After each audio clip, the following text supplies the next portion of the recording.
Some of these ideas may seem surprising to you, but the solutions are very simple and we hope will make a huge difference to your overall health and well-being. At home, most household sprays, polishes and cleaners all contain chemicals of some sort, and these can build up over time in your body. There are plastics in bottles, pesticides and detergents, and these can mimic hormones, block estrogen and progesterone, and even affect your thyroid and adrenal glands.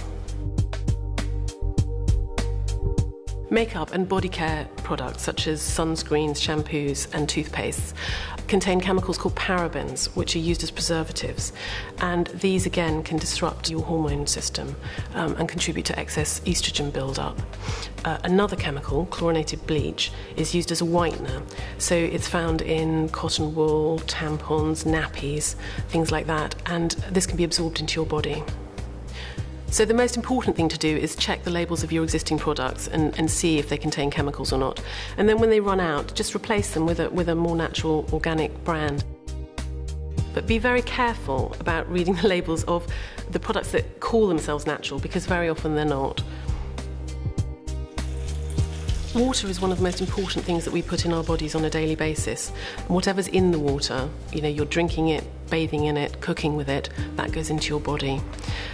Tap water contains all sorts of things like metals, chemicals, fluoride, chlorine, estrogen, nitrates, amongst many other things. So one of the best things you can do for yourself is to invest in a water filter system or a system that purifies your water in some way. And bottled water is an alternative, but be very careful because the plastic bottled water often has chemicals in the water that's leached out of the plastic, so glass bottles are preferable.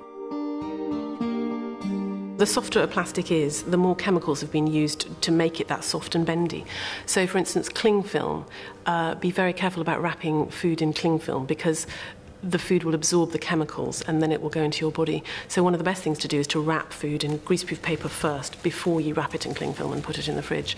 And equally, if you're putting cling film on top of a bowl of food or aluminium foil, make sure that the food doesn't touch. It's better to heat food in either ceramic or glass bowls, not in plastic, because again, that plastic will release stuff.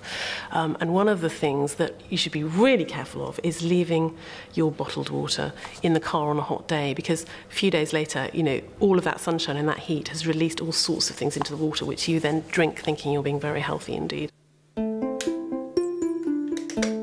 Electricity is another very important thing to consider because it can disturb your sleep, particularly at night. So simply by unplugging your electric blanket and switching off your clock radio, you might find yourself sleeping much more deeply than you have done for a long time. All televisions and clock radios, portable handsets, should be at least 3 foot away from your bed where you sleep at night. And in the day, your mobile phone, try not to carry it close to your body and switch it off at night when you go to sleep. Use a conventional oven to cook in rather than a microwave because this will reduce your exposure to electric emissions. And also microwaves reduce the nutritional content of the food. And the safest saucepans to use are enamel and stainless steel because some of the non-stick ones contain chemicals and again they can leach out into your food while you're cooking. A lot of people work on computers all day long, and some people are very sensitive to the emissions coming off the computers, so they can feel very tired by the end of their working day. It's perfectly possible to buy a shield that will protect you from the radiation, and peace lilies or spider plants nearby also soak up radiation, so you'll feel much stronger. There are also devices that you can buy for your mobile phone to stop any radiation affecting you. One area to be aware of, which research is being carried out about at the moment, is something called geopathic stress. The Earth is surrounded by various grids, the Schumann grid, the Curry grid, the Hartmann grid. They're all accepted scientifically. And they're not a problem, these grids that we're surrounded by, as long as you're moving through them all the time.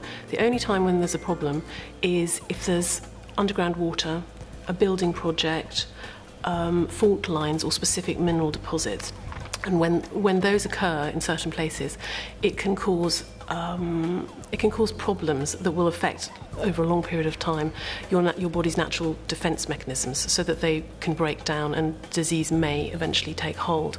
So this is an area that it's very important just to be aware of, and the only time that it's really a problem for anybody is if you happen to have a geopathic stress line running underneath your bed where you spend at least sort of 8 hours a night sleeping, or the chair that you sit and watch television in, for several hours every evening, or again your desk where you're working at for long periods of time. And it's very, very simple. Literally by moving your bed or your chair a few inches, you may find that your energy levels increase and you sleep better than you have for years.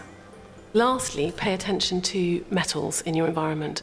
Many of us have mercury fillings in our teeth, and along with aluminium from cooking saucepans, lead and copper from old pipes, these can build up in your body. Metals are one of the few things that the body can't excrete by itself.